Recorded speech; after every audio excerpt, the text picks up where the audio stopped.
The Arizona Cardinals have done a thing. It's a very interesting thing. Uh, with the 55th overall pick, they drafted Colorado State tight end Trey McBride. Now, this guy was by far the consensus tight end one in the pre-draft process. He is my tight end one as well. 6'3", 249 pounds, 32.5-inch arms. A star at the Senior Bowl. I understand why people like him. It's quite easy to like him. He only had 6 drops in 4 college seasons. He's got large hands that are over 10 inches, 10 and 1/8 inches. So that's fairly good for the position. Easy concentration grabs in crowds. We saw him lost Jalen Petrie at the Senior Bowl. Jalen Petrie is a phenomenal defender who went much earlier in this draft. He's got above average win rate in contested catch situations. He was responsible for 22.5% of Colorado State's entire offense last year. That's a lot. That is like a ridiculous amount. He's a willing blocker, and he's got a bit of a squatty frame.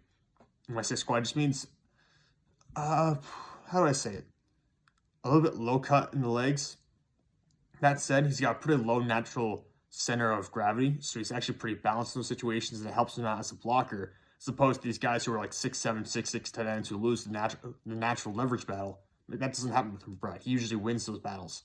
He's a long strider with the ball, so he actually covers ground quicker than you think, and he's quick up the line, and he paces his routes really well.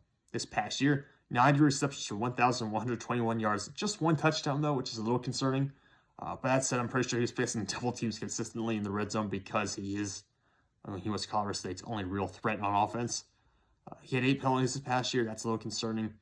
The arm length, 32.5 inches, is not fantastic. That's going to be a negative for a blocker.